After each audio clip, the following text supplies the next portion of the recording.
go back to a 1946, and I was on the American ship called the National Eagle. She was a state marine corporation company, and that captain there, he was one hell of a crazy so-and-so. We were in, we left New York, and we were in Antwerp in Belgium.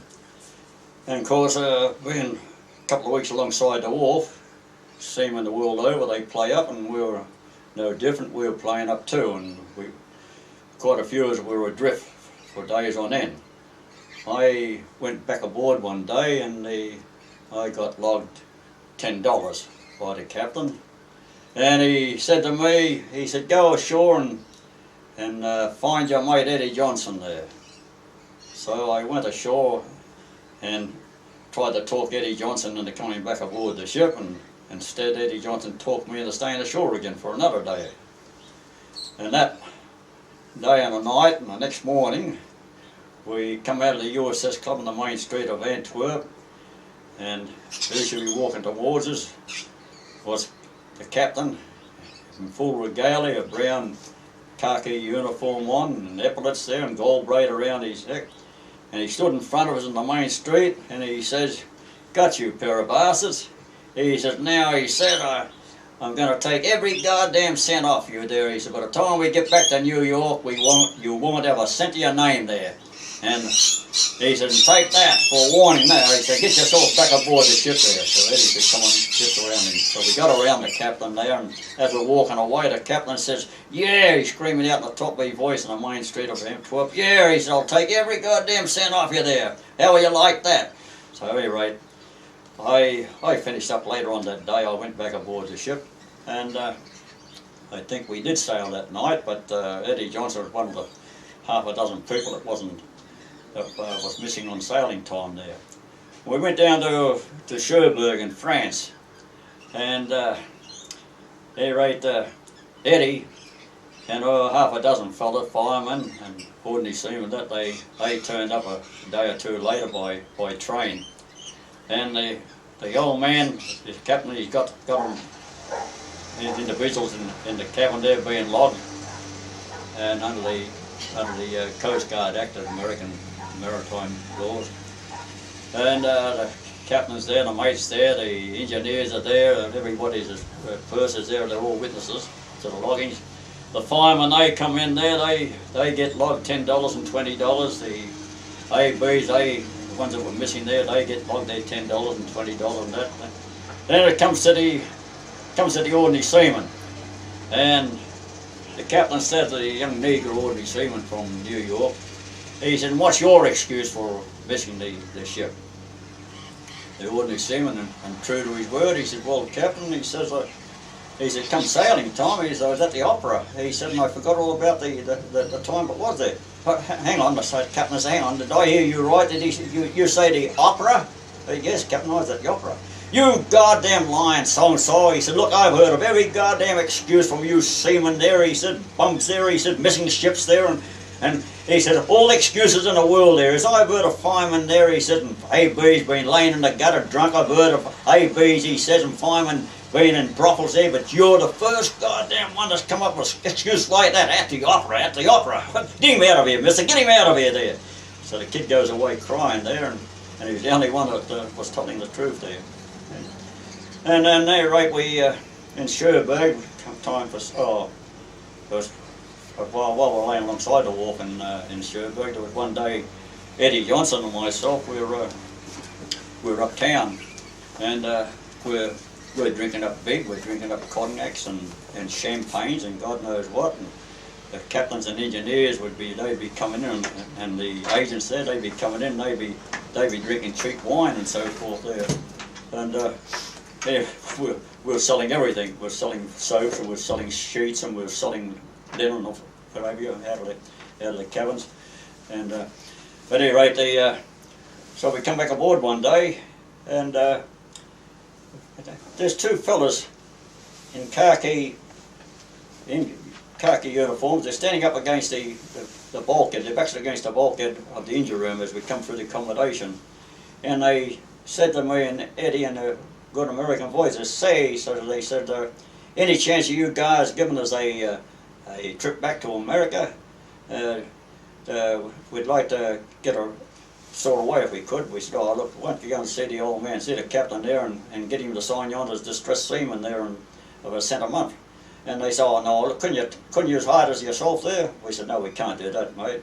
So just then in come the two French gendarmes, and they come up with these two fellows, and they started speaking in French to them, and they said, no, comprehend. And the French gendarmes pulled them away from the wall there, and at the same time went through their pockets and pulled out some paperwork, and they slapped them across the face, and they pulled them away from the wall there, and across their backs were stamped POWs. They were German POWs, and as they walked away in good American voice, they said, well, it was a good try, good try. So then later on that day, the captain called me and Eddie Johnson up to the room there, and it was our turn to do a bit of shouting there too, because the old man was accusing us of going to give these Germans a ride back to America. And we said, look, Captain, how the hell were we to know there were Germans there? They said they wouldn't have got away anyway. Once they pulled away from the bulkhead there, they just stamped across their back POW there. And at any rate, he says, get out of my cabin there. Get out of my cabin down there. The mate was just as the old man there, and he's raging and ranting. And as we walked out of the cabin, walking along the alleyway, the purser came along and he said, hey, look, Ozzy, don't take that too hard there from the mate there. He says his son was killed here at the fighting in Cherbourg there.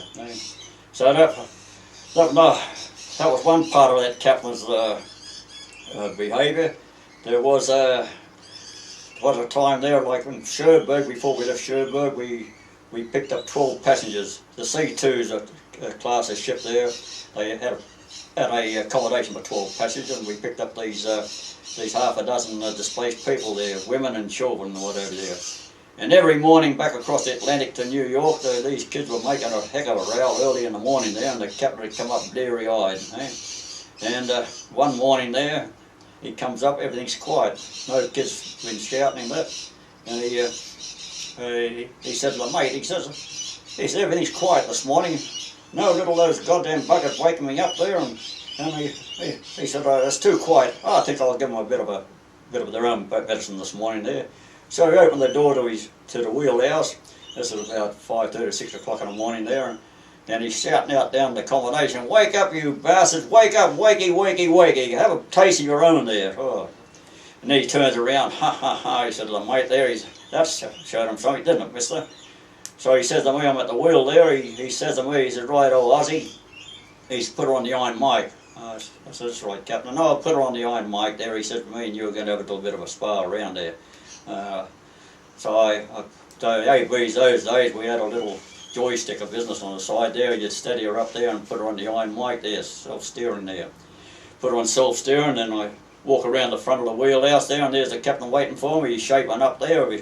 Pouncing around me like John L. Sullivan, and I'm pouncing around him like John L. Sullivan there, and the mate's standing back, he's shaking his bloody head there, and he's can't believe what's going on there. As I said, that was one hell of a captain there. We got back to New York there, and I signed off that one there, and caught a Dakota plane back to St. Peter, where my old stamping ground on the west coast. Another captain, not a strange behaviour, but a good behaviour on this part. Captain Peterson was in the 1945, just after the surrender of August, September 45. I joined a Union oil tanker at Klamath Falls, and we went across on our way to the Persian Gulf. We stopped off in Japan there, and it was about November 1945, and in the bay off Yokosuka, and off Yokohama and Yokosuka, another base there. And Captain said to me one day, "You're going up to the caves today, Ozzy?" I said, "Yes." I said, "I'm going up to get a few of the rifles, the old rifles and baners and helmets that and he asked me, would I get him one? I said, "Yes, I'll get you one, Captain." So Yanks and myself, we staggered up to we went up to the caves in Yokosuka, and we went in for I think the 4th Marines or 5th Marines were on, the guards were on duty outside the caves, and they say go and help yourself there. So you help yourself to all these rifles, Japanese rifles and bayonets and helmets and that. So I staggered back aboard the ship. I had about half a dozen of these rifles and that, and I gave the captain a rifle and the helmet and the bayonet there. He thanked me very much. We went on the way to the Persian Gulf, and coming back we called in Manila, discharged a bit of cargo there, and we on our way from Manila up to Guam, and I cut the top off one of my fingers. And so in Guam, while we were refueling the Japanese corvettes and destroyers and frigates, that after surrender, they had to get these Japanese back to Japan. So we were refueling them alongside the wharf in Guam. And while this was on, I'm in the hospital at the tent hospital in Guam there. And one evening, the captain came up and he said, "You're desirous of staying here, Ozzy? Are you enjoying it there?" I said, "No, as a matter of fact, I'm not enjoying it there." I said, "I thought it was a good idea. I might have been able to get a plane back to Australia after it was all over. But no, I don't like it." He said, "Well, let's tell you what," he said, "we're sailing tomorrow morning." He says, "If you'd like to come with us." "Yes, I would." "Right-o." He said, "Be ready at 8 o'clock there." So the next morning, true at his word, the captain comes up with a purser in the jeep.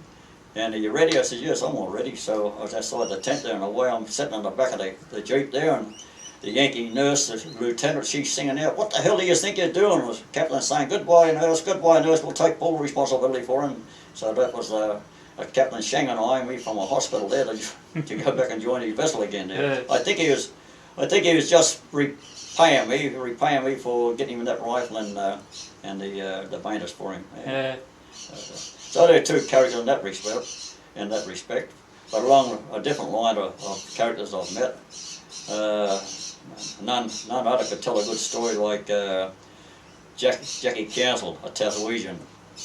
Jackie could tell you quite a few stories there, and you'd have to take it with a grain of salt whether they're true or false there. He started off, I think, his life in catches and so forth, but in World War II, one part there, he was in the army, and he's up in Bougainville or somewhere, and he says one morning they wake up, and they had a hut there. The Salvation Army used to have a hut there, and they used to have a sign outside it with a kangaroo on it, "Hop in, help yourself."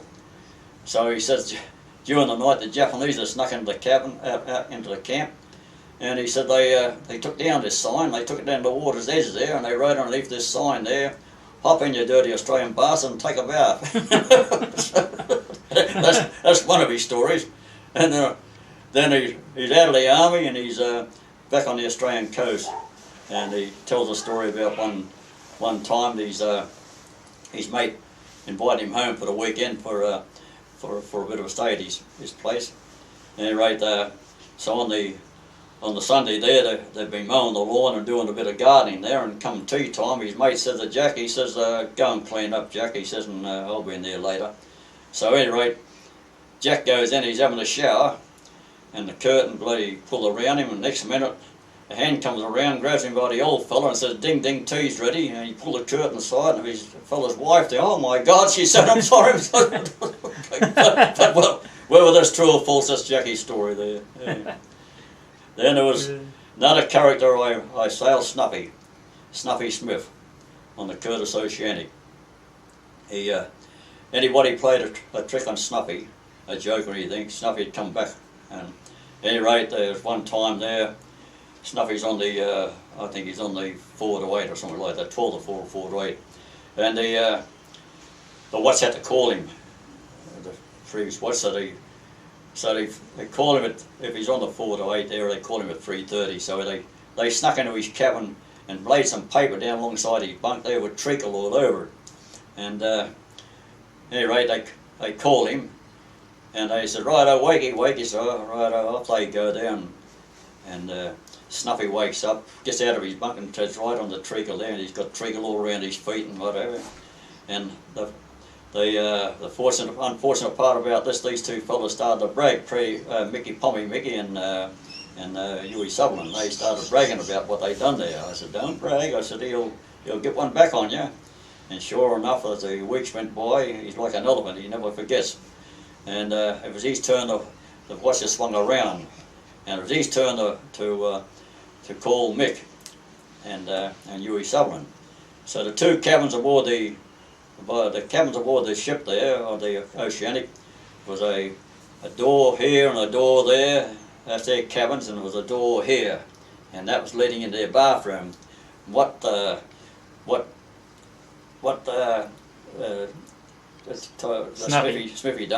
Snuffy done, he manhandled a 44-gallon drum up the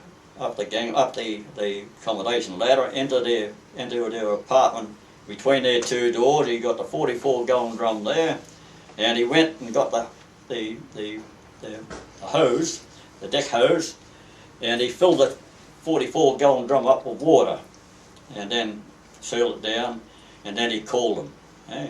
So they come out, and that's when they come out, and they say, see this 44-gallon drum, they've only got enough room there, they can't get over it, they can't get around it, all they've got to do is they've got to climb over the top of it to get to the bathroom.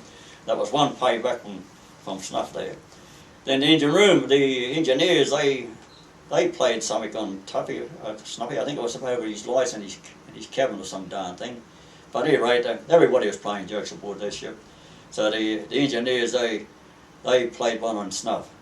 So Snuffy, what did Snuff do? He, middle of the night, the engineers had a habit of washing their overalls, their white overalls, and hanging on the railing in the engine room.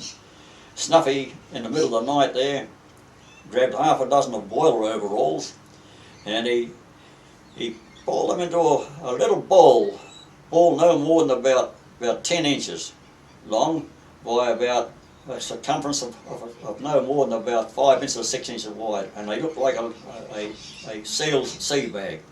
And he put a tuck in them there, and you couldn't find out where the tuck was done. Then he put them into 6 buckets, or galvanised buckets, and froze them in brine. Eh? And he put a sign on the engine room railing, your overalls are down in the freezer room. so the engineers had to go and pick up their overalls, all solid ice and brine there. And one of the engineers, I can't think of his name, Bobby Beale turned, he was third engineer, and then he went second engineer, and finally finished up, he went chief engineer aboard the ship. But Bobby was telling me when he was second engineer, on his watch, he said, I spent a whole watch trying to work out how he done that. He said, and I still couldn't do it there until the second watch I come aboard one night there, and I finally found it. Yeah, the only person that Snuffy ever showed to do that little trick was another AB aboard the ship called Mickey Della, and Mickey Della knew it, but Mick showed it to nobody. These are some of the characters you sail to sea with. What about your mate Charlie? Oh, Charlie the captain. He turned out all right, as a matter of fact, at the finish. Charlie, when he went skipper of one of the other ships there, the T&E Old Trent. But we had I think it was a case of a, what do you call it? A love-hate relationship.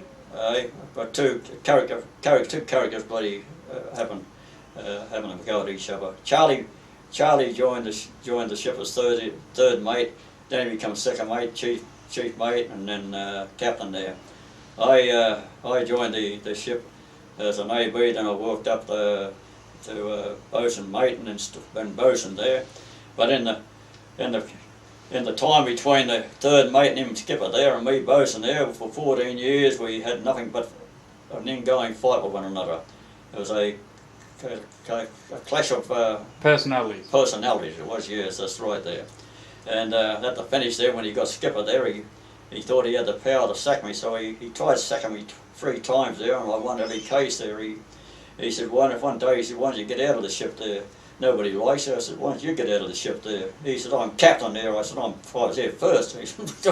So he used to try to position me where he'd have somebody as a witness, and I'd say the wrong thing or do something there, or hit him or something like that, and I was gone there. I'd be finished there. But he could never position me there, because all the other fellows aboard the ship, all the officers and that, they all knew what Charlie was like there.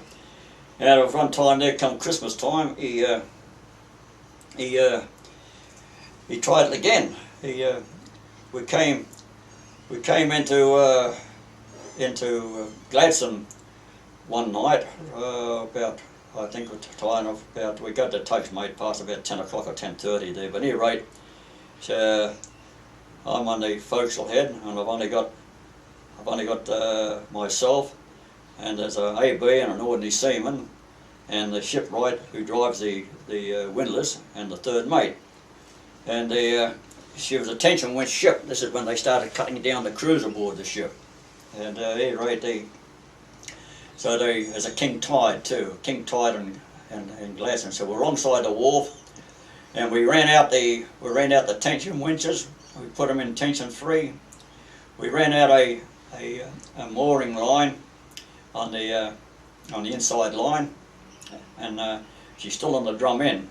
Then the word came through on the telephone to the third mate. The third mate says, right, boats, the captain wants a bite out in the outside line too. I said, hey, hang on, third. I said, look, I said, we're a tension winch ship. I said, we've only got 2 men here, and myself and the shipwright here. He said, that's what he wants. I said, well, I'll run out a single line, and okay, that's it. I said, oh, she's already there, and we can't handle the third one there, because they've got nobody to back the fellow on the drum in. I said, I'll wait till the after crowd goes, and I'll go and get the after crowd after they finish tying up, which I did. I pulled the inside line. I made her tight still out on the drum end, and I said to the third mate, I said, I'm leaving the AB here and the ordinary seaman, and I'll go and get the after crowd to give us a hand to put out the mooring line on the other side on the bight there, which I did. The ship's in tension, and there's an AB up there in charge.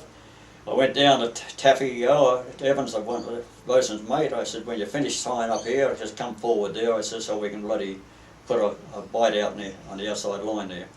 About 5 minutes later, he was finished up. He came there, and we put the outside line out, and then we let go the ship.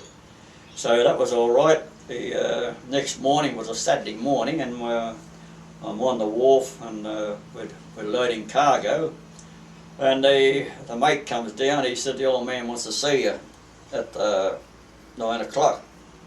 I said, all right, what about last night? He says, yes. I said, okie dokie.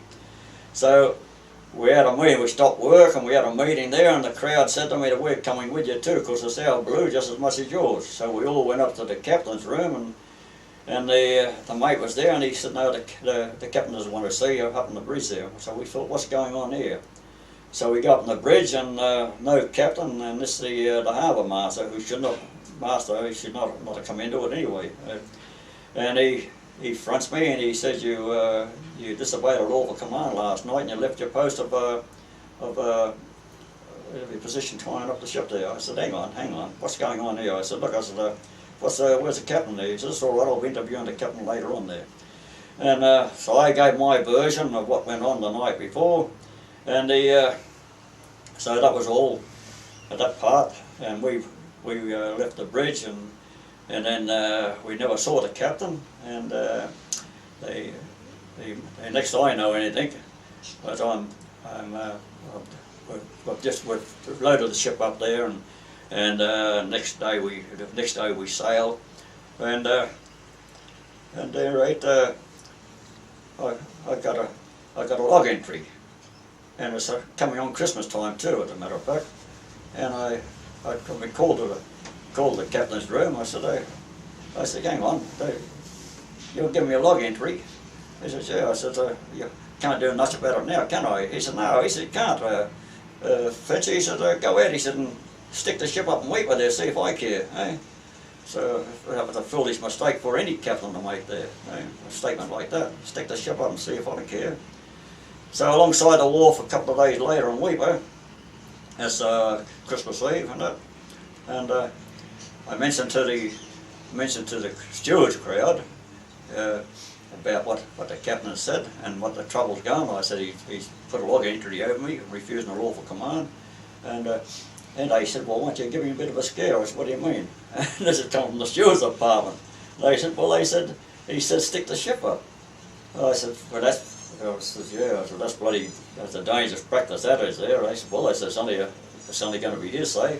I said, yeah, well, that's how it is there. So the word got around, and they did their part, the stewards too. the word got around that the ship's going to be held up, and over the bosun being bloody having the log entry, and the stewards, when they're serving the engineers and the officers in the saloon, and they'd lean over the table and they'd say, yes, but that's not the only thing. They're going to stick the ship up right on sailing time there at the they're going to square up the ship. They're going to close all the hatches there, and they're going to walk off the bloody deck there. Anyway, so this that was the start of it, and the day progressed midday, and there was a lot of telephone calls running backwards and forwards to Weipa to Brisbane, and I happened in the afternoon there about 3 o'clock. I happened to got to see one of the engineers or something over something, and I'm walking through the accommodation there, and then comes the captain from the shore there. I said, we're getting away on time, Captain. And he had a bit of a growl on his face. If the seamen allow us to. Oh, sorry. So, come 5 o'clock that night, or 4 o'clock I should say, we turned out and we squared up all the hatches, and we're up for 5 o'clock. And we all, as it happened there, we finished our hatches. There was 12 hatches there, and I had the first 6 to close, and the boatswain's mate had 6 to close on the after end. And we both met on the cruise, and we all walked off the deck together. And all the officers are on the bridge, the captain's on the bridge there, and they're looking down at us. And we stood by in the recreation room, and I'm waiting for the order to let go fore and aft, stand by fore and aft, and there's nothing coming. So about 20 past 5, I ring the bridge, and the mate answers. I said, what's the hold up, mister? I said, you've got trouble up there. He said, no, I said, we've got no trouble here. Haven't you got trouble down there? I said, we've got no trouble down here. We're waiting to stand by. Oh, stand by fore and aft. so right on, we stood by fore and aft and let go, but Charlie never forgave me for that one there. But at the end there, at the finish of that story, as I say, the shipping master, I should say, the harbour master, shipping master, he should never come into it in Glasson, because Stadmiller was the main shipping master in Queensland. He down in Brisbane there, he said that was order. You might have done the wrong thing to a certain degree there, but he said that shipping master, you'd never come into it there. But at any rate, another year or so went by, and then Charlie and me, we started to bloody, at the finish, we started to get a little bit friendly towards one another, until he took me by surprise one time there at the finish. He's got a command to go to the TNT oil train, and I'm walking around the deck one evening, and the chief mate at the Rex Nicholson, he pokes his head over the bridge rail, and he says, Frank, he said, get on the telephone. So in the ballast room, so I go on the ballast room there. I said, what's your problem, Rex? He said, no problem. He said, the old man wants to see in his room at 8 o'clock. I said, what, he wants to sack me again there? No, he said, he said, I think he wants to have a beer with you. I said, you've got to be joking. So I said, you're going to be there? He said, yeah, I'll be down there later on after I get relieved. I said, right. So I go in the mess room there, and I make a raising room, and I told the fellas there, I said, the old man, he's leaving the ship, and he wants to have a bloody beer with me. And I said, but I'm not going up there by myself, I want a witness to come with me. So anyway, one of the mud pilot, Reggie Morris, he said, well, I'll come with you. So up we go there, and I felt very uncomfortable in the old man's day room, and Rex was there with us, we're having a beer, and that was about 8:15, and it come about 9 o'clock, I said to Reggie Morris, I said, we got that meeting down below. Remember that one? He said, yeah, right. I said, well, Captain, I said, we've got to go now. So I got up and I said, well, Charlie, I said, over the 14 years, I said, we've had our differences between each other. I said, you've won some. I said, I've won some. I said, but I wish you all the best in your new command. Oh, yes, Frank, righto, Frank. So we shook hands. Yeah. I still remember some of those times with Charlie there. They're comical at times. Bobby Beale, I said, Bobby Beale was bloody, he finished up chief engineer there, but anyway, at Christmas Day, when I was telling you about that, just one Christmas time that all happened, where at Christmas time the the captain comes down to all the departments there and wishes everybody a Merry Christmas there, and they come the chief engineers are with him there, and the chief steward and that. So they come down that morning, they wish us all a Merry Christmas and Happy New Year and so forth, and we get invited back to their saloon in the afternoon. So in the afternoon we went up to the saloon, all the engineers and the ABs and the firemen are standing around and wishing everybody a Merry Christmas. And there's me and Charlie, the captain, in front of their bar. Charlie's that end there, and I'm this end there, and we've got our elbows on the table looking at one another. Bobby Beale's behind there, and Charlie said, "Well, you know what you are, Frank?" I said, "No, tell me, Charlie." He said, "You're a leader of man, but a troublemaker aboard my ship." I said, "That right, Charlie?" He said, "Yep." I said, "You know what you are, Charlie?" He said, "What?" I said, "You're Captain Bligh." He said, "What? Did you hear that?" And Bobby Beale, he jumped behind, he slicked behind the bar, then he come up and he said, "I heard what, Captain?" Did you hear what he said? No, I didn't hear what he said there. So we're all hands are there, and I said, "Well," I said, "I got to go now." I said, "Hey, right, Captain, Merry Christmas, Captain, and fellas, all the best, a Merry Christmas, Happy New Year," and I went down below. And Bobby Beale come down later on there, and he said, he said, "I thought you was going to build him one there." I said, "Hey, listen, that's all he wants me to do." And I said, "I'm not buying into it." Then he's got me. But some of the characters, but as I say, Charlie turned, I got good reports about Charlie later on the TNT All Trend. He turned out quite good. Yeah, right. What about your mate, second mate on the Canimbla with you? Oh, Johnny Gray. Yeah. That was back in 1952, and I was storekeeper there before they brought in the rating of bosun's mate there, and we one trip there on the west run, an old fella died. I think, did I mention that earlier? I don't know. Well, an old fella died. They 4 fellas from the First World War. They stayed up the early hours of the morning drinking nips of whiskey. And then one of the old fellow, he died of alcoholic poison. He had no relatives, and so the ship's doctor, he signed the death certificate there, and the bosun at the time was Gus Hanson. Poor bugger later on there just went over the side of the Australia, washed over the side off the forecastle head. But Gus was bosun, relieving bosun there at the time, and him and I, we sewed up this body, and that night, so there wouldn't be too many passengers watching what was going on for the burial service, we held it at 12:15 at night there from the after end of the ship, and nobody's supposed to have been around there, but I think every Tom, Dick and Harry was hanging over the side watching the burial at sea.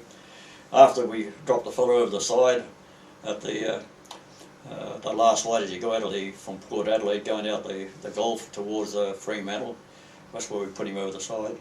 I went back to my station on lookout on the 12 to 4 watch on the starboard wing of the bridge, and Johnny Gray, the second mate, everybody started to scare me, and Johnny Gray, the second mate, in his white overalls, come around the starboard side, went up to the Monkey Isle, and as he climbed the Monkey Isle, and behind me there, he gave a bit of a white growl there, and I turned around just in time to see his white overalls there in the dark, and the old heart gave a bit of a flutter, and I thought it was a great old joke.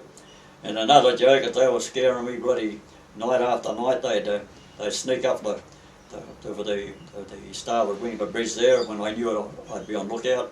And the one joker come up there one night with a Darrow cement bag with the eyes cut out with a torch underneath it. I wonder what the bloody hell it was. I thought it was a sea serpent or some bloody thing. By the time I got to Fremantle, I'd had a nervous rash, and the doctors ashore they thought I'd got some sort of a germ out of the body. At any rate, it was payback time. I thought they've scared me there, so now I'll have a bit of a payback time myself there. So I went to a novelty shop in Fremantle. I bought the most gruesome skeleton marks you've ever seen there. It was disgusting, it was. And on our way back across from Fremantle, I started scaring them all there. first off the agenda was Johnny Gray on the 12 to 4 watch, and I'm farmer, I'm a standby man, and I come up about 1:30 or 1:45 or so in the dark, and John's over the chart room table and a little musky all light, hardly showing much, just over his chart table, and he's working out a position there. And I stood at the end of the table with the white sheet around me and the skeleton mask on me, and I started growling. Oh, John turned around, he saw the separation of a skeleton in the street there, and he squared out, screamed there. He fell against the back of the bulkhead, and the parallel rulers went one way, the dividers went the other, and the pencil went up in the air. And I thought, oh my God, I've killed him, I've killed him.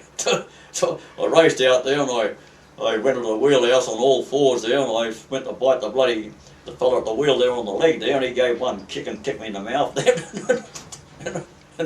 and anyway, I played it right to a T, that skeleton mask. Night after night I was scaring jokers there. One joker was Johnny Bates there, Ray Bates I should say, from the Rock area. He was a fireman, and he's supposed to go down to the steering flat and oil the steering gear engines at around about 1 o'clock or 1:45. So his mates would tell me. I went down there bloody about 2 or 3 nights there. I rolled myself up on the bloody about a bolt of canvas there, all the canvas.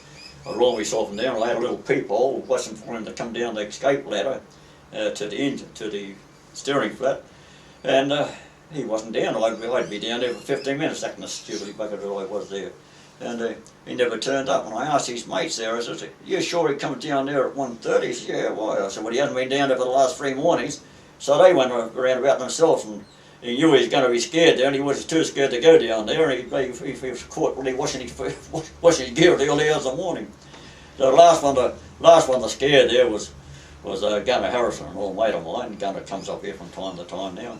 And Gunner was coming along past my door one day to go to the old showers that you had those days, outside showers down below in the accommodation I should say. And he's got a towel wrapped around him, and I heard his voice there approaching my door, so I pounced out with the red sheet and the skeleton mask in front of Gunner there, and Gunner jumped about 2 feet in the air, and he called me quite a few nasty names. And that night there when I was sleeping, off watch, when I was sleeping there, somebody snuck into the room and threw me skeleton mask and a sheet over the side. I think it might have been Gunner. I reckon it might have been, eh? Then your time at sea, you must have had some highs and lows at times, some good times and bad times. Can any of them stick to mind? Oh, there was, I suppose there was good times and bad times, but what do you mean by the good times and bad times, in what respect? Oh, just on the ships you're on, you have like good times and bad times. well, as I say, there's good times and bad times. If bad times, there are strike times. There are bad times when you're on. Yeah. Well, I don't think we've ever had a strike, have we? For some time, we have had a lot of stoppages. Yeah. But one time there we were 37 on the Curtis Oceanic. We spent up 37 days at anchor out of Weber, 14 miles out of sea, and then at the finish, everybody's getting bloody.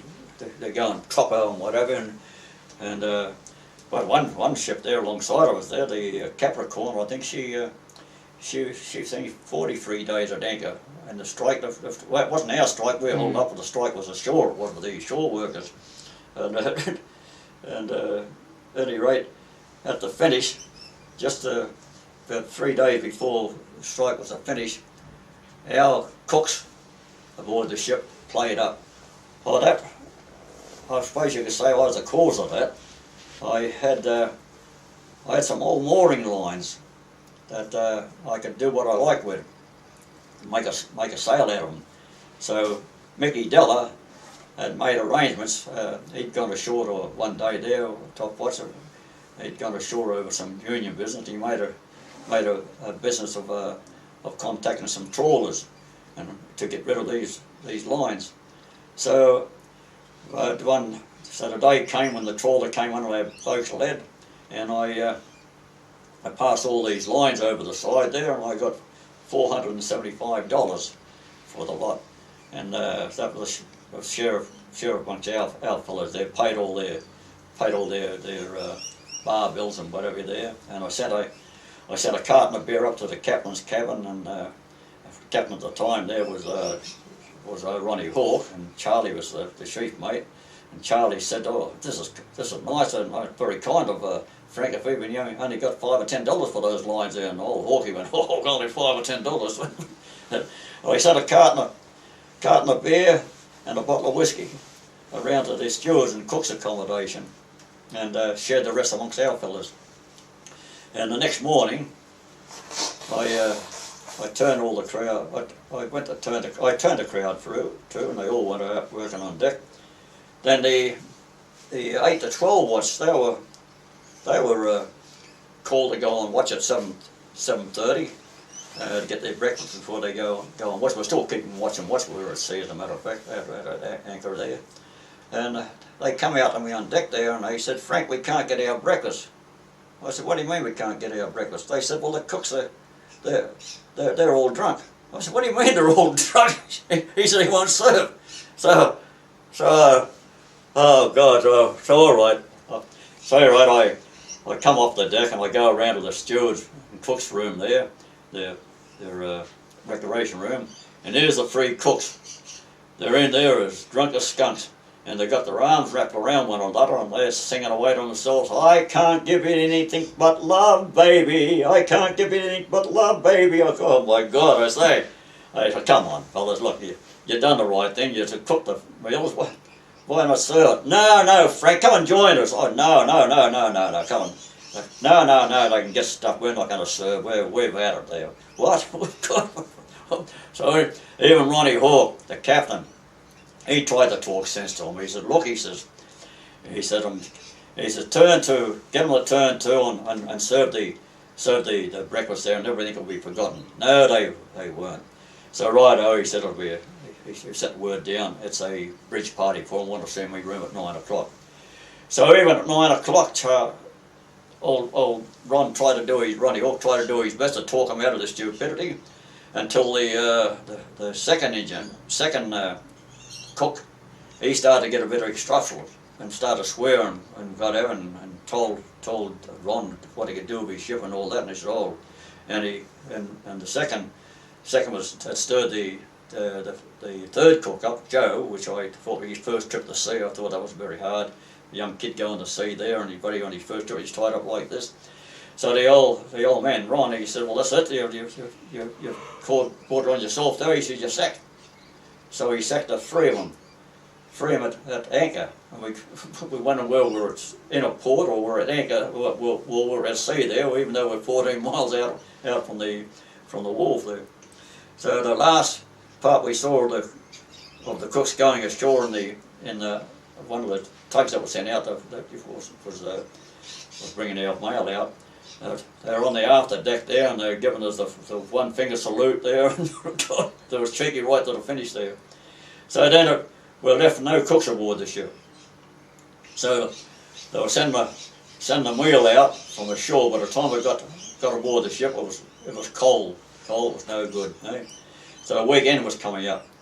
So they sent the delegate ashore, Mickey Diller, and the other delegate ashore to make arrangements for accommodation for us at the Albatross, I was, the Albatross. Yeah. And so we all went ashore for the weekend, and it was a lost weekend. It was.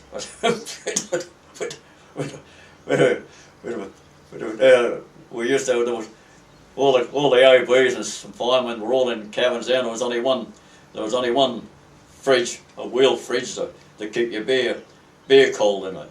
So you wake up at 2 o'clock in the morning there to see where your fridge was. One of the ABs or the other firemen, they've snuck the fridge out of your cabin and taken it out of your cabin. Come the weekend, there was really a lost weekend. And on the Monday they flew up three new cooks from Brisbane. But while all this was going on, the people down, the parents down, and the wives down in Brisbane wondering what was going on. And Faye, the wife there, she was wondering what was going on. And and the agents down in Brisbane, they say, we don't even know ourselves what's going on up there. All we know is 3 cooks have been sacked. So the finish there, the strike was over.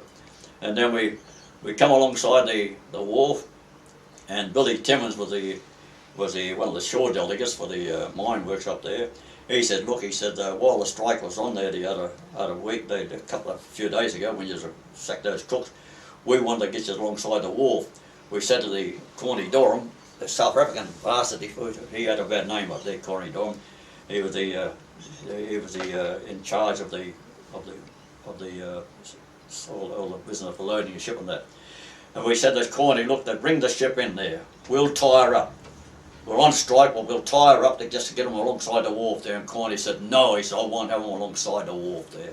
All right. So when we got alongside the wharf, we heard about this. It had to be paid back time sooner or later, one day. But I don't know whether it was done on purpose or not there, but come sailing time, the next day, it only took us about 30 hours to load the ship. And it was just after dinner, we're off. What we were there, after about 4 or 5 o'clock there, at any rate. The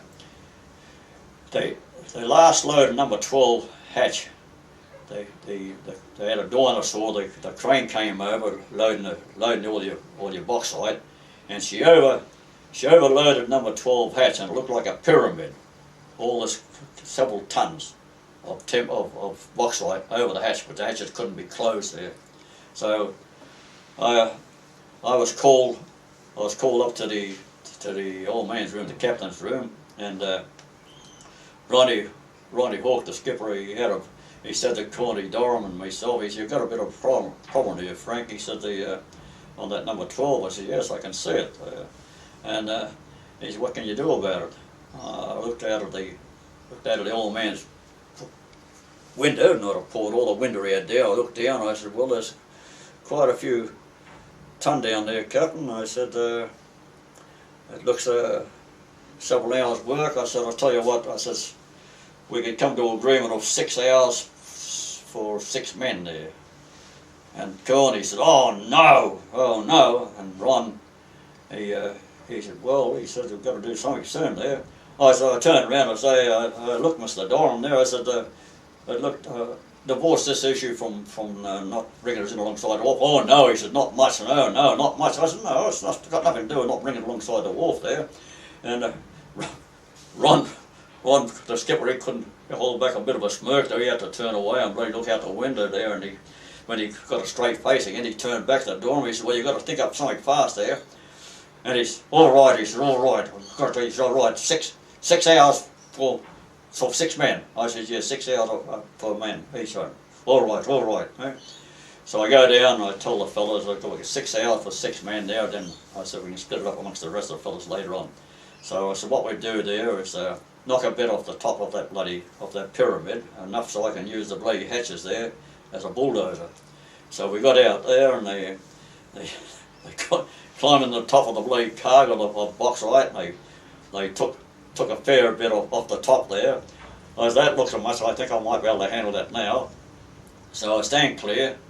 So when they stood clear, I worked in she had two hatches on hydraulic gear there, and they came in. They had a face on them, a flat face on them, like a bulldozer, eh? or a forklift, I say. And I brought them in, and I smoothed the top of the bauxite ever so nicely slowly. We brought it at a slow pace there, so I just knocked the rest of the bauxite down, so it came down on the level of the hatch, and then I could bring 2 hatches in, close the hatches up, dogged them down, and then all done in about 45, less than an hour. I don't think Durham ever forgave me over that. But I sung out there, I said, right over, ready to sail later on this afternoon, and walked up the deck. Yeah. But the seamen donating their money, some of their money there to organisations that need it, like crippled children, or now for for years. I don't know if it's still over there now. The Royal Far West Children's Health Scheme in Manly, Sydney. There, the Seaman's Union, they donated money and which supplied a bed to the home there. That's all. Now us later on when I joined the Curtis Oceanic, which earlier the year was called the Clutha Oceanic, we decided that we're going to support some mob there. So we thought, what about supporting one of the homes up in Rockhampton? There's a St George up there, and the other one is a Catholic one. So, you're right, the crowd were all agreeing too. So you're right, Mickey Della and myself, we drove up there towards to Rockhampton one afternoon. I said, who are we going to support there, Mick? And he said, well, I don't know. He said, there's a Catholic one there, and the Church of England, St George. I said, well, didn't St George, wasn't it a terrific joke? He slew the dragon, didn't he? What do you mean? I said, well, St George sounds like a good fellow. He slew the dragon years ago. He said, yeah, all right, well, we'll support the St George orphanage there. So which we did for several years on the run there. We supported the home there. Whatever they wanted, we gave them money to buy shoes and clothing for the kids there. And also at the finish there, well, not the finish, but along the line over the years, we contacted Reggie Ansett and from Ansett, and we asked him for money. He gave money from time to time over the years to pass on to the home, and our own managing director, what's his name there? I can't think of his name now, but he was a terrific joker, managing director. He was too good for the company there. They finished up sacking him there, and he finished up a better job later on in life. He became the director of the bridge there in Brisbane. But when he was managing director of the Clutha Oceanic, he gave me money every year, and he'd always come to me on the deck when he'd come up the lads and pay us a visit. He said, how can we help the home this year, Frank? And I said, well, there's 4 homes there, and they all need painting. He said, righto. He said, work out all the amount of paint they need for the home there. He said, and I'll supply it there. And he was a terrific managing director fellow. Mm. That's the highlights of us supporting the home there. The padre there was father, as a matter of fact, Father Gribbles, his name was. A.B. Gribbles, A.B. and his wife Val there. I got a lot of, I still have a lot of correspondence in the house there from him. Yeah, right. Helping the kids out there those days. In your time at sea, you would have been involved in a few disputes, you know. Well, we had Utah dispute with Vietnam, the moratoriums and all that, Columbus and that. Yeah, we had the Utah dispute there that went on for 3 or 4 years, I think. Oh yeah. We had a picket line outside their office in Eagle Street in Brisbane. We had that going on for quite a few years there. While we had the not a strike, but a what do you call it?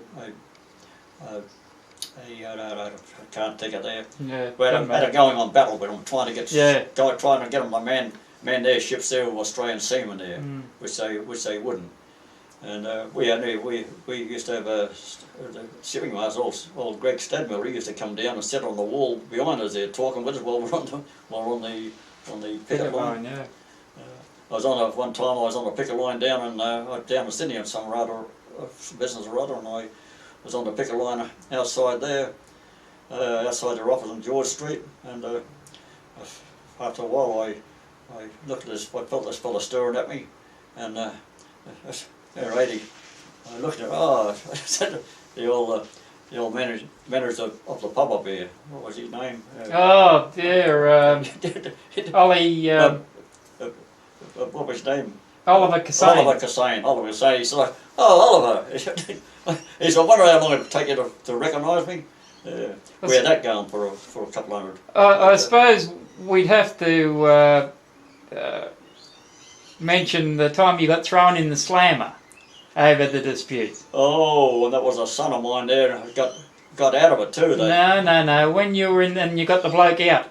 What? The bloke got out when you had to go across the Gold Coast. Where? When they had you in because they had the ships and that stuck up, and you were in the slammer. Oh yeah. Yeah. Oh yeah. Well, that was over the Vietnam. Vietnam, yeah. Yeah, that was the Albert Street demonstration there. Yeah. We went up. That was 1979, and that was December, I think it was. Oh, I forget now. Yeah. December 1979, and we're in the front row. We were pretty Mickey and myself after Mickey Clayton, and we had to get through the they called it the Friend Blue Line. There, I don't know about the Friend Blue Line. There was coppers everywhere that day, and they even amongst it there, they were amongst us dressed as seamen, and dungarees and whatever. And they had we were walking up, shouting and demonstrating up Albert Street there. There was a two police officers on the side there in uniform. One was a sergeant. He was panicking, and the young officer alongside him, he started to panic there, and the sergeant we were forcing the ones of private the ones that were in plain clothes. They had a pincer moving like it worked like a V to push it in to the sides of the roadway, and they were pushing it in towards the footpath, and it looked like we were going to go through plate glass windows at one part, so they say, but I don't remember ever getting on the footpath anyway. But the sergeant there, he panicked, and he had a baton in his hand. He brought the baton down, and it just grazed me head there, bloody. Just missed me just gave me a bit of a bruising, not much there. And all I can hear is Mickey to me right there, fall back, Frank, fall back. Sounded like a bloody colonel or something in a charge the light brigade. And so there, and the police got amongst us there, and then I had four police on me. On my arms there and on my legs there, and they raced me back in the Albert Lane there, and I said, tread easy on my right hand, or left hand. I think I had it in plaster, that one there, from one compo from the Curtis O'Shank at the time. I said, you're on camera fellas, treat it lightly there. So they took me in the Albert Lane, and they put me up against a wall with a female police officer, and two of the young coppers, they were pretty all good there. They said, you okay now, Frank? I said, I'm okay. They're right. Oh, cheerio, you'll be all right now. So away they went. So I'm left alongside the young police officer, female, and then a little while I see Jackie Noonan, Jack's on the opposite side of me there. They gave him a bit of a paving too, but he's in the lane way opposite me. And then along comes the police photographer. And he wants me photograph, eh? So right, so I grabbed the police off female there. He said, "Don't be smart." There I said, "What do you want to find me again? Or you want to charge me?" she got the speed. Yeah. He right away thought he gave me bug photograph taken. Then we Mariah come along. Then we're all thrown in. I think there was bloody 340 was thrown in that day and that night, and. Number one son there, somewhere or rather, he got out of it that day. He won't mention his name. I can edit this, you know, Frank. But he's editor in this here.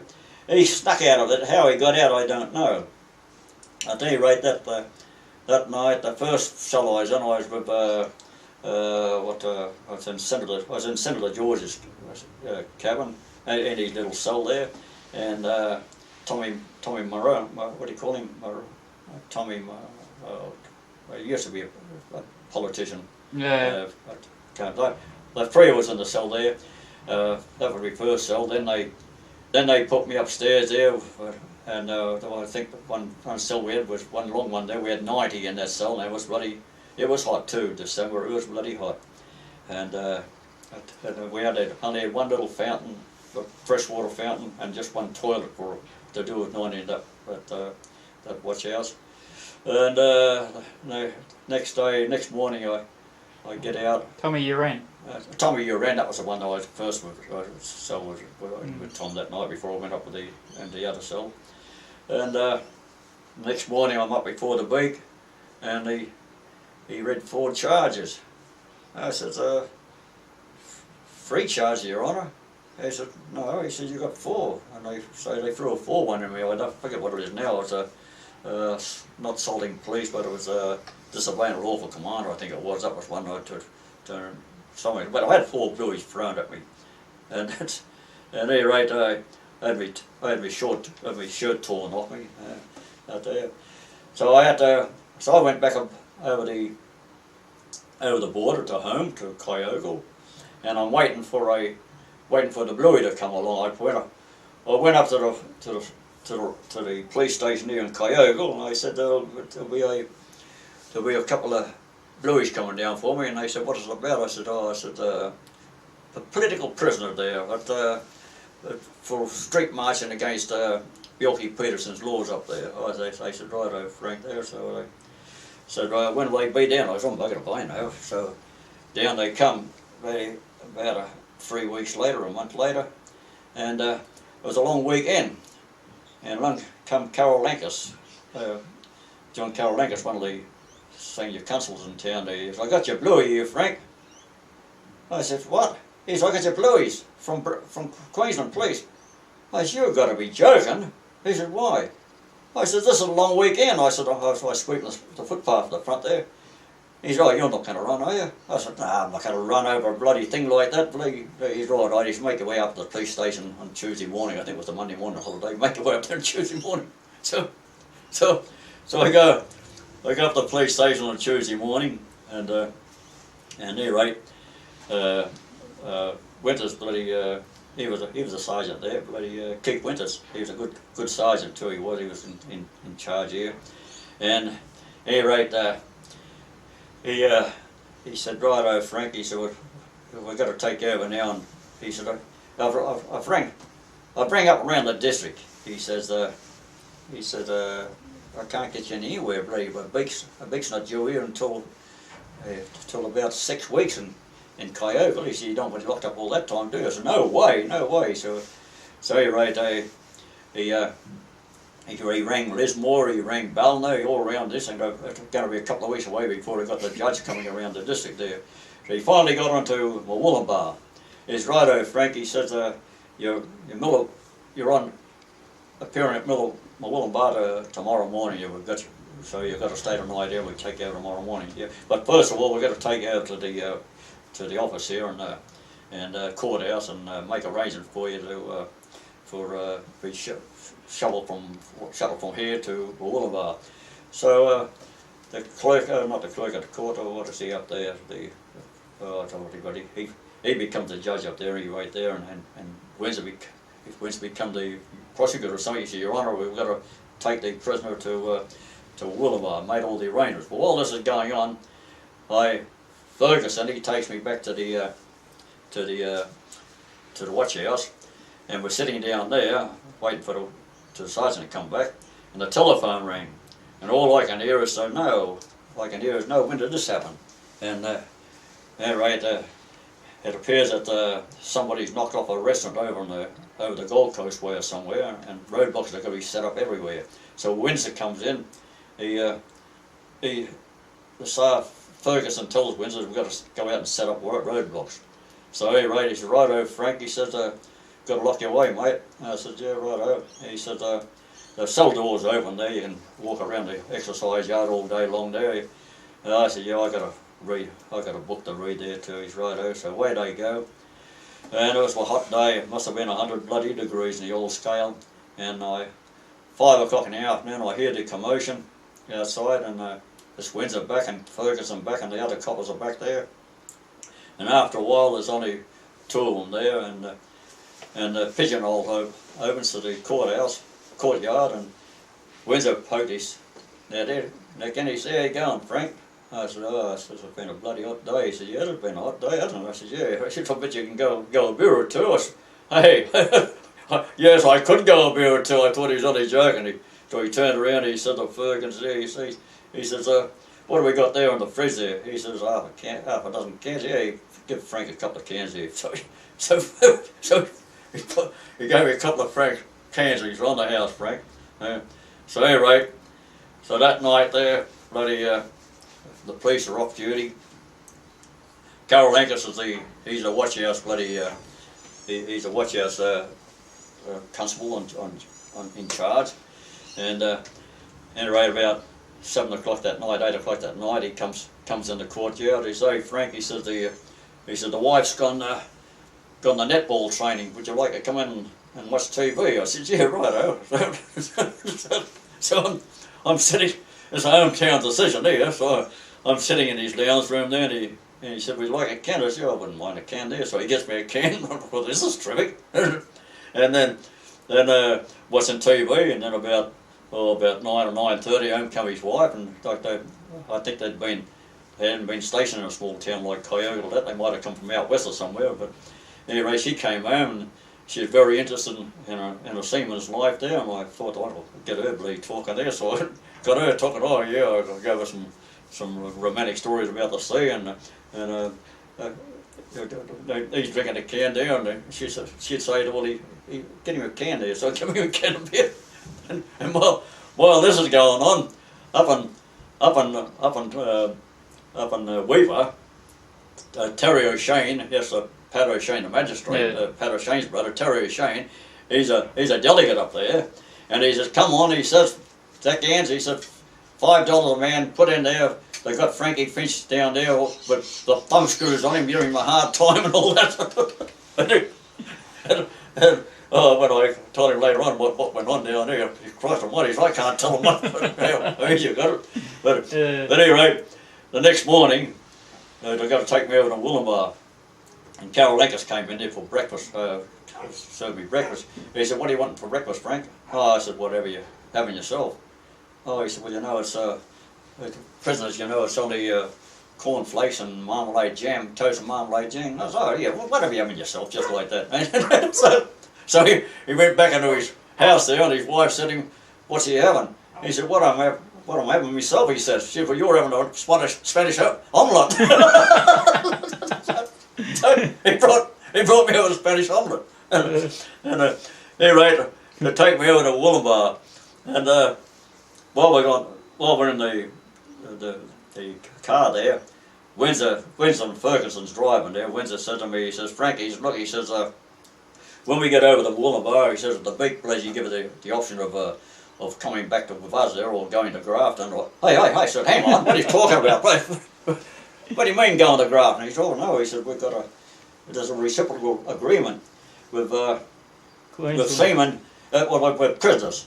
If we've got a prisoner from Brisbane down here under 28 days, he'll do it at Grafton. If they've got one of ours up there, he'll do it in Bugger Road." I said, "I'm not going to Bugger Road." "No, you're going to Grafton." I said, "Oh God." And he said, "Look, we can look after you." I said, "No, I can't." He said, "Why can't you?" I said, "Well, if I come home to Kyogle," I said, you'll have me out in your yard there doing gardening and mowing your lawn there, and I've got grandkiddies going to school there, and I'll say, 'There's Grandpop there.'" He said, "I see what you mean." So anyway, when we got to Wollongbar, the judge gave me no option there. He said, "You got anything to say before I sentence you?" "Yeah," I said, "I'd rather go to Grafton." He said, "Righto." So while this is bloody, I'm lost in transit. Everybody thought I was locked away in Brisbane, and I've been an extra couple of days over this lot. And at any rate, the first morning, Bobby Mackay, he was locked up he was going the same day as me. And apparently up in Brisbane, Bogger Road, they had a system there. Before you went down from the top cells or what it was, they'd have a photograph, and you'd go down to the bottom there or some bloody thing. And you'd be sitting down there waiting to be let out, with a photograph there or not. And he's sitting down there, and the screws down the gate there. They said, "Well, your mate will be coming down later on." And Bobby thought, "Now, who's me mate?" He said he never saw, he didn't see me there. So this fella comes down. He said, "Hey mate," he says, "Yeah, you're not a seaman, are you?" He said, "No." He said, what are you in for? He said, oh, I'm doing 3 months for bloody DUI and bloody running away from an accident and a few others. But he said, keep your mouth shut. He said, you're being sprung. This joke was sprung for me. I had to do the extra time. Yeah. And while I'm on Wollumbar waiting to go to Grafton, Peter Rollins relieving the office at the time. Then he's walking along the tug wharf, and the manager down there, he said, well, why aren't the ships moving? But he said, because we've got a fellow locked away. He said, no, Mr. Heaven. And he mentioned halfway through the name Hetherington, who was tied up with John Burke's shipping company. And that's how we knew, more or less, that the shipping companies we knew all along that shipping companies were paying out fines to get the ships moving and that there. And anyway, no, he said they sprung the wrong man. Finch is still locked away down on the Wollumbar. but at any rate, I was allowed one call from the Wollumbar, and I get on the union room, and Peter Rollins answered. And I said, he said, where are you? I said, well, I'm down at Wollumbar. I said, I'm on my way to Grafton. He said, well, the best of luck. But the ball had been moving there. And then they about 2 o'clock that afternoon there, they said, the watch house keeper down there, or the desk I should say, he said, you're being sprung where you come home mates. I said, yeah. I said, yeah, your wharfie come home mates and all that. I said, that's a fact there, yeah. So, right, so I said, what about me, you going to take me back to Kyogle? They said, no, mate, we don't take you back. I said, what do you mean you don't take me? You brought me over. They said, that's a different thing there. You find your own way back. Yeah. That's nice. So I bloody had to go across to the courthouse, bloody hotel there, and make arrangements there ring up here to get somebody to pick me up over here. Eh? And I had to walk around town then until your mother and somebody came over to pick me up. But at any rate, that seaman, to spring me, it would have cost them only $375. But when they sprung the other joke of $375, you had to spend another $375 to spring me out. So altogether, they paid $700 on it. Yeah. He loved Seaman the rest of his life, that boy. I reckon he would. What was the relationships with other seagoing unions? How were they? Oh yeah, we had quite a good relation with seagoing unions there. Of course, we did have our differences of opinions from time to time, but we got over them there. At the finish there, we all we amalgamated. We had the cooks and the stewards come members. Then we had the wharfies. We amalgamated with them. Then the other smaller unions like divers and the ferry boats, they all come into us. Yeah, with one big union to finish. No. No. Now this is generally the last question. What was stop-work meetings like? Stop-work meetings. Well, I tell you what, in the early piece, we used to have lively sessions. They were. We used to have stop-work meeting started from 9 o'clock to 12 o'clock. That was on the ship owner. They gave us that one. Granted to have our meetings. When I first came back from overseas in 1948 and joined the union, you had a very lively discussions, and if you got carried away there and you started to swear, you used the F word, or it all depends what you were using there. You had a coin box there, you put your money, I don't know what other ports, but in Brisbane you had a coin box there, you put your money in the box. For every time you swore. Yeah. These days now, my God, they'd make a fortune there if they kept up the old style. Well, I doubt there's hardly anyone goes to a stop-work meeting these days. That's the trouble. I still remember those first meetings I used to go to, and I remember one time there, E.B. Elliott, the secretary, he came up there, federal secretary, came up to Brisbane, and he was very hard to understand because a lot of people didn't understand or realise that, but he stuttered. He stuttered a lot, and his stuttering was very bad there. Yeah. But over the years there, he broke out of that. At the finish, he was quite an interesting person to hear to talk. Very clear. Yeah. Is there anything you'd like to add to this? Oh, there was Jim Healy. He was the head of the Wharfies, the WWF Federal Secretary there. He was the. I met him on a couple of occasions. That was the Hersey case down in Tasmania in the what was it, early '60s, I think it was. Late 50s, early 60s, yeah. Late 50s, early 60s. I was on the Denman at the time there, bloody hell. I met him a couple of times when he come aboard the ship to address us there, Jim. And I admired the man, but Jim always have admired him. And he was a 16-year-old soldier in the First World War. He got wounded twice in the First World War, and he come out with a young family after the war ended. Come out the family there in 1927, and he joined the Labor Party. And then after the Labor Party, he was secretary of the Labor Party up in Mackay, I think it was. And then he became the secretary of it, and then later on he moved down to Sydney. I think he moved down to Sydney in the late 1920 1930. But he was in my old man gang at the beginning, and a very well really educated man too, and unionised there, union-wise. And my old man, they were working a job down at Sussex Street one time there, and it started to do a little bit of rain there. And Jim said to my old man, it looks like rain there. And my old man said, fair go, Jim, that cloud's still over Botany Bay. But he finished up in a lot of conditions for the wharfies at the time, yeah. Right to the time he died there.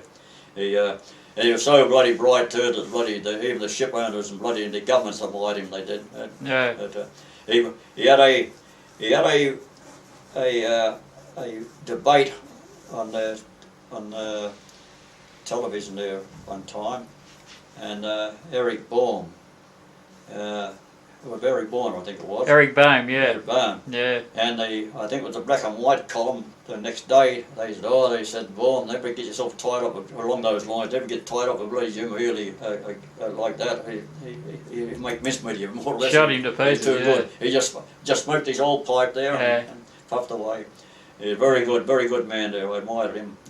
Yeah. There's a couple of men, three people come to mind that I admire these days. One was Jim Healy, and one was Mandela, and the other one, that lady there, Mary Jane Gilmore, I should say. Yeah, right. They're the ones I admire. Yeah.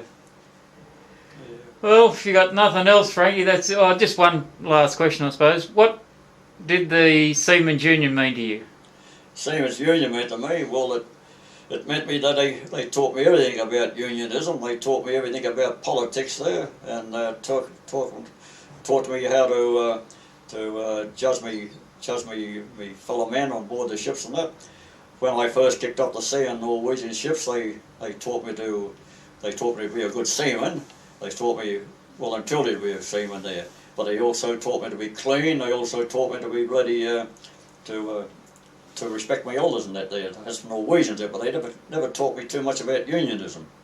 And unionism come to me on the, as I said earlier, in the prison of St. Peter waterfront there, back in the 1945-46 there. But out here, that's what from the day I arrived here in Australia, and I got tied up in 1948 with the railway dispute in Queensland there. That was my introduction to Australian Seaman's Union, politics and unionism. So I admire the work of all of them. You got nothing else you want to add?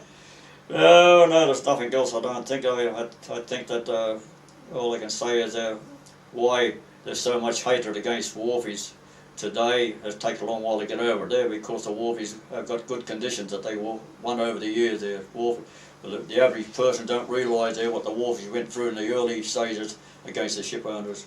Always the way the people thought about it. So the ship owners were always right, never wrong there, but they don't realise how egregious the ship owners were. That's a lot of strikes and stoppages could have been stopped and not happened there if they'd only stopped to listen. Yeah.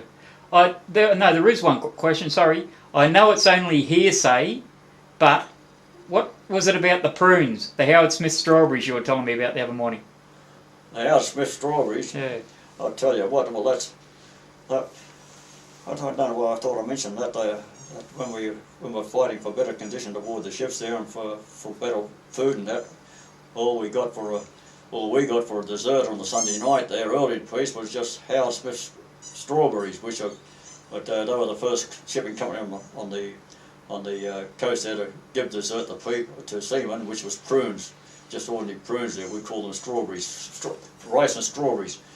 That not only did it upset us for better conditions and food wise, but also there was cases in the Navy that had a bit of a problem along the line too. And such comes to mind to me was the what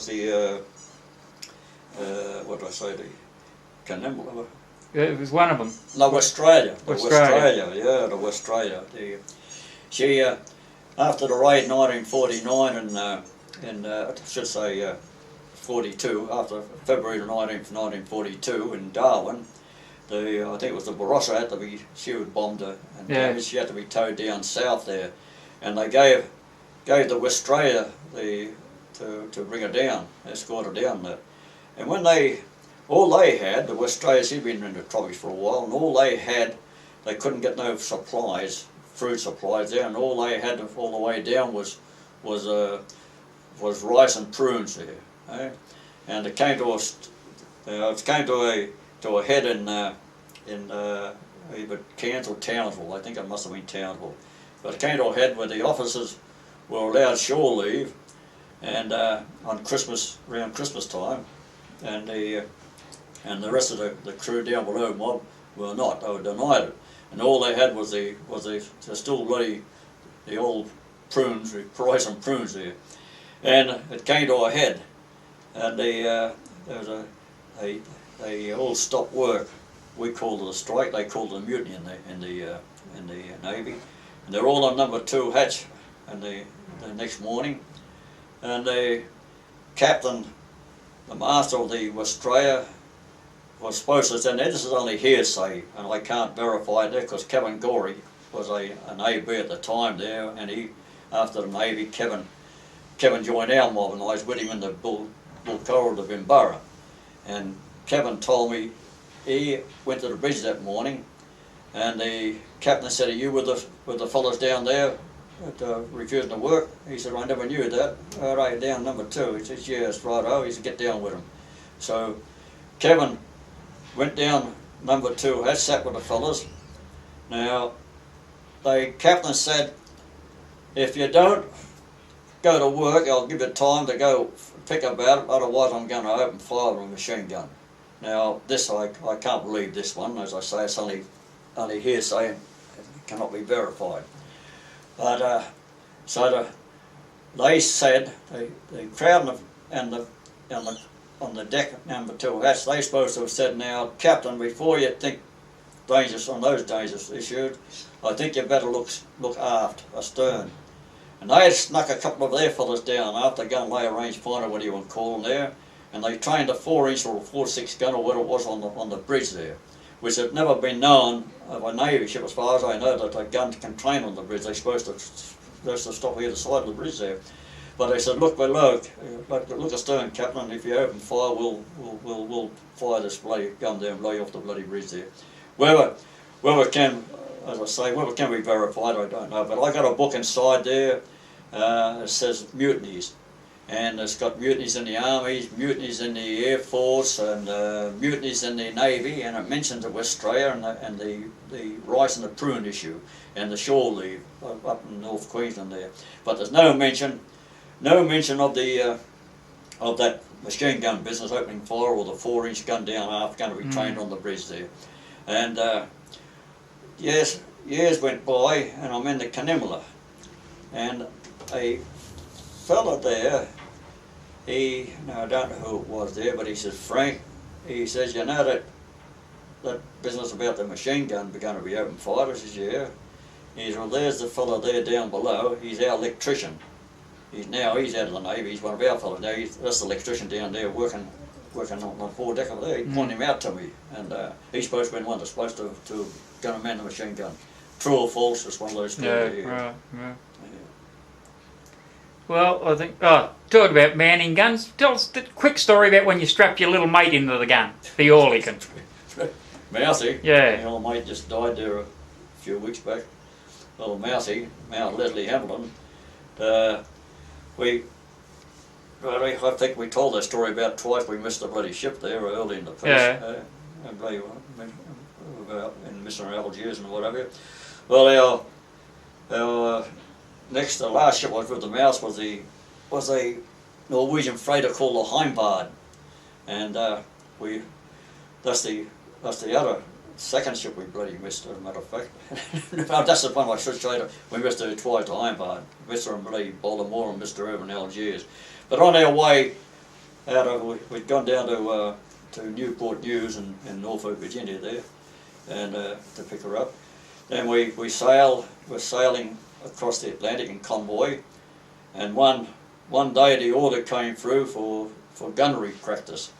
So, well, there was about bloody 60 or 70 or 80 ships in that convoy. I'm not quite sure. She was a big convoy anyway, and so we had the Bluey Fabian, myself, and the Mouse. Bluey Fabian he finished up a union official later on in the Seaman's Union. Bluey Fabian, myself, and the Mouse were in one of the Aldigan pits, manning the machine gun, Aldigan gun. And Mousy said, "Can I fire the gun today?" We said, "Oh yeah, righto." So we strapped him into the arm pits of the Aldigan, and then we had the drum loaded on, and the order came through the convoy, commenced firing. So instead of the Mousy controlling the gun, when the commenced firing come, the gun controlled Mouse. I swung him off his bloody feet there. The bullets were ricocheting everywhere, all over the bloody bridge, around the bloody mast, the ducking for cover on the bloody bridge, and as luck had it there, the gun jamming on us. And when a gun jams on it, I think there's a period of bloody, I don't know, 20 minutes or something, like cooling off period or some darn thing like that, and we couldn't get it started anyway. We're just novice gunners there. that was my Mousy experience of firing the gun. The Aldigan. You know, well, and that's about it then, Frankie. Okay. Well, I suppose there's bloody many more things that have come to life later on there. You just can't think over the. No, that's right. The periods going back, bloody, what's that now? 60 or 70 years ago. Yeah. No, that's good, Frankie. That's good. Okay, so we can finally put your version of War and Peace to bed then. Oh God, yeah. Thanks. Yeah. So as I said, Frank, you got anything else to say, or we call it a wrap? Call it a what?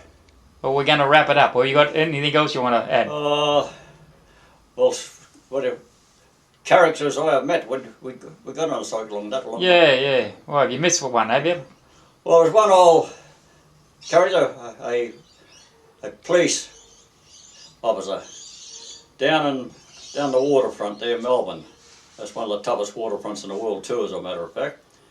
But on the corner of the Spencer and Flinders Street, what's the name of the pub there? Young and Jackson. Young and Jackson, not. Yeah. Well, on the corner of Flinders and bloody Spencer. Oh, sorry, the Hotham. Sir Charles Hotham. I was thinking of the other end. Yeah, the Hotham. Well, the Hotham's no longer a pub. Right, that's why I got through it. I'm talking about 50 years ago there.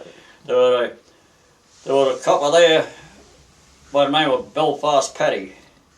And he was a hard nut, he was, Belfast. But a fair man too. He'd give it a warning. And if you didn't take the warning, well, it's his famous words, "Well, it's Belfast Paddy you're talking to, eh?" We had a wharfies and Australian seamen, we had a lot of respect for Belfast Paddy. But likely when the homeboaters come in, or the overseas shipping foreign crews came in, they wouldn't know too much about him. And those days he'd walk through the pub there with his hands behind his back. And I remember this quite clearly because one night there I'd had a few beers too many, and I remember him when he walking through his hands behind his back, and he says to me, "I think you've had a few two beers too many. What do you think, laddie?" And I'd say, He'd say, I said, "Well, yes, I think so." He said, "Right, laddie, I think you better go and take your bus back to where are you? Number 12, are you? Yes, it's not too far away, is it? Righto, off you go." And so if you got cheeky there, and like it happened many times down. Oh, not what I'm saying many times. It happened several occasions there. If he talked like that to you, and you didn't take the warning, and you tell him to go and get stuffed or something like that. "Oh, it's Paddy you're talking to. You disagree with me, is that right?" Would you like to make a friends, old man? We went out there, we'll go out in the laneway, and there were a couple of times there he did go out in the laneway with some of the overseas fellas, and there was Wolfies all his coat for him there. Well, he had a few little words of disagreement with the home boaters, and once he'd had the disagreement with his fist there, he'd put the jacket back on again. Away he'd go. But there was a couple other good coppers around there too, on the waterfront. But also there was some bad buggers down there too. One comes to mind now. If we're talking about characters. Was Murthy. He was known as Basher Murthy. And that's another story some other time there.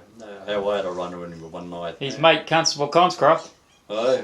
Conscroft, his mate. Yeah. Oh yeah. Send him up for 13 years there, and then they come out and they make a bloody. Oh no, the Texan, Longley, yeah. Oh, Long, yeah. No, I was talking about Conscroft and Basher Murphy the night they got you. Oh yeah. Oh, that was Bingham and bloody Leafcott. Yeah. They got me and gave me a bit of a serve. Then that was down the number 12 wharf, North Wharf, and they gave me a bit of a serve up in Burke Street West, and then that other famous station that was on TV, Russell Street Station. That's when I came in conflict with Basher Murphy there too. Yeah.